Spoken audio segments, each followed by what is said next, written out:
7 अक्टूबर को हमास एक जो ऑर्गेनाइजेशन है गाजा की, उस ऑर्गेनाइजेशन के लोगों ने इजराइल के ऊपर ताबड़तोड़ हमले किए थे। ये हमले जमीन के द्वारा, हवा के द्वारा और पानी के द्वारा, तीनों जगह से हमास के लोगों ने इजराइल में एंट्री की और इजराइल पर एक बड़ा हमला किया।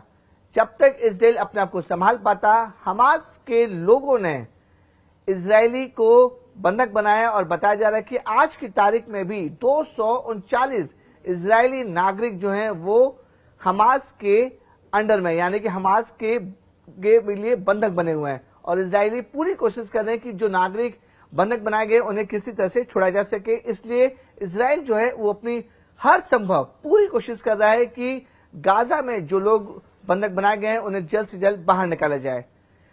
यही वजह है कि इजराइल ने ठान लिया है कि वह हमास को पूरी तरह से खत्म कर देगा। इजराइल लगातार गाजा पर हमले कर रहा है, रॉकेट छोड़ रहा है, मिसाइल छोड़ रहा है, लगातार पैलेस्टीन की तरफ से भी, गाजा की तरफ से भी इजराइल पर हमला हो रहा है।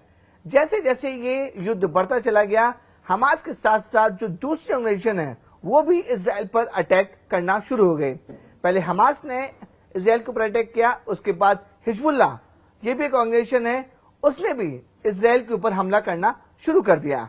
अब कुछ दिन पहले ये खबर आई कि अब हुती, ये एक ऑर्गेनाइजेशन है, उसने भी इजराइल के ऊपर मिसाइल दागी है और इजराइल के ऊपर लगातार हमले कर रहा है।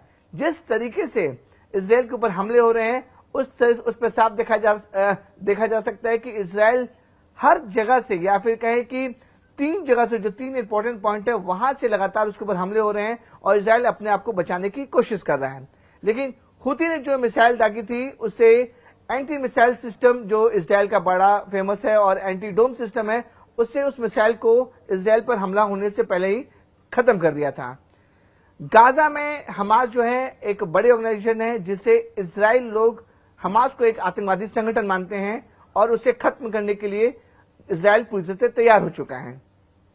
हिजबुल्लाह भी अब इजराइल पर हमला कर रहा है। अब जो नया अटैक हुआ है वो हुती की तरफ से आया है। अब सबसे बड़ा सवाल खड़ा होता है कि आखिरकार ये हुती ऑर्गेनाइजेशन कौन है, किस देश के हैं और अचानक उसने इजराइल के ऊपर हमला क्यों कर दिया।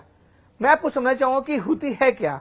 हुती एक बड़ा संगठन है और इस्लामिक कंट्री यमन में यह संगठन बसा हुआ है अभी, और बताया जा रहा है कि जो हुती हैं वो इस्लामिक संगठन में जो आदिवासी होते हैं उनका सबसे बड़ा ग्रुप है हुती।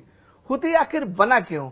हुती में बताया जा रहा है कि हुती जो है वो शिया मुस्लिम से बिलोंग करते हैं और जो सुन्नी मुस्लिम के लोग थे वो उन्हें उतना इंपॉर्टेंस नहीं देते थे। यानी कि पूरा जो विवाद है यमन में वो शिया मुस्लिम और सुन्नी मुस्लिम को लेकर है, और हुती जो आदिवासी मुस्लिम है वो शिया मुस्लिम से बिलोंग करते हैं और अपनी इंपॉर्टेंस दिखाने के लिए, अपने आप को बराबर रखने के लिए वहां पर भी उन्होंने कई साल तक युद्ध किए। अब सवाल ये उठता है कि आखिरकार हुती जो ऑर्गेनाइजेशन है उसने इजराइल के ऊपर हमला क्यों कर दिया।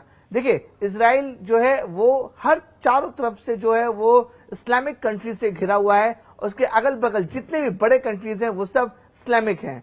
इसलिए अब हुती जो है वो इजराइल के ऊपर हमला कर रहा है, क्योंकि हुती संगठन को ऐसा लग रहा है कि वहां पर जो पैलेस्टीन है, जो गाजा में, और जो हमास है, उनके ऊपर इजराइल लगातार अत्याचार कर रहा है और बमबारी करके उन्हें खत्म करने की कोशिश कर रहा है। यही वजह है कि अब हुती ऑर्गेनाइजेशन में भी मिसाइलें दागी हैं। हालांकि ये मिसाइल इजराइल से पहुंचने से पहले ही जो इजराइल का आयरन डोम है उसे उसने खत्म कर दिया था। अब सबसे बड़ा सवाल ये खड़ा हो रहा है कि हुती के पास कितने लोग हैं और क्या क्या चीज उनके पास। आपको बताना चाहेंगे कि हुती की ऑर्गेनाइजेशन है वो लगभग 1,80,000 से 2 लाख सेना उसके पास है, और हर एक तरीके के जो हाईटेक वेपन्स हैं, मिसाइल्स हैं, रॉकेट हैं, वो सभी हुती ऑर्गेनाइजेशन के पास हैं। यही वजह है कि हुती अब लगातार इजराइल पे हमला कर रहा है। अगर मैप के जरिए आपको अगर समझाने की कोशिश करें तो यहां पे आपको बताना चाहेंगे कि ये इजराइल है, इस पार्ट में इजराइल है, और ये गाजा स्ट्रिप जहां पर इजराइल जो है वो लगातार हमले कर रहा है, और पैलेस्टीन और गाजा स्ट्रिप से भी जो हमास के लोग हैं वो इजराइल के ऊपर हमला कर रहे हैं। इजराइल से तकरीबन 1000 मील दूर है यमन। यहां पर यमन है और यहां पर हुती ऑर्गेनाइजेशन के लोग हैं वो इस जगह से, जो ये मेन एरिया है यमन का, यहां से लगभग 1000 मील दूर यानी कि लगभग 2200 किलोमीटर दूर वो लोग इजराइल पर हमला कर रहे हैं। और आप समझ सकते हैं कि इतनी दूर से जो हुती ऑर्गेनाइजेशन है वो इजराइल पर हमला कर रहा है, यानी कि इजराइल जो है इस जगह पर है, यहां से गाजा स्ट्रिप इजराइल के ऊपर लगातार हमला कर रहा है। हिजबुल्लाह के लोग यहां से लगातार इजराइल के ऊपर हमला कर रहे हैं। अब जो दूसरा हिस्सा है, जो इजराइल की जो साउथ पार्ट आता है, वहां से अब जो है हुती के ऑर्गेनाइजेशन के लोग इजराइल के ऊपर हमला कर रहे हैं। यानी कि इजराइल जो है वो तीनों जगह से अभी घिरा हुआ है और 3 बड़ी ऑर्गेनाइजेशन जिसमें हमास है, हिजबुल्लाह है और अब हुती ऑर्गेनाइजेशन लगातार इजराइल के ऊपर हमला कर रहे हैं। इजराइल अब चारों तरफ से घिरा हुआ है। अगर मैप के जरिए जानना चाहेंगे कि इजराइल के आसपास जो कंट्रीज हैं वो सारी की सारी कंट्रीज है वो इस्लामिक कंट्री हैं। यही वजह है कि इजराइल ने अपने आप को बचाने के लिए और अपने देश को बचाने के लिए सबसे ज्यादा उसने मेहनत की और आयरन डोम बनाया, ताकि क्योंकि इजराइल को हमेशा लगता था कि उनके ऊपर अटैक जो है वो कभी भी हो सकता है। और आयरन डोम इसलिए बनाया गया अगर कोई मिसाइल इजराइल की तरफ आ रही है तो मिसाइल आयरन डोम उसे बचा सके, इजराइल देश को बचा सके और मिसाइल को वहीं ध्वस्त कर दे सके।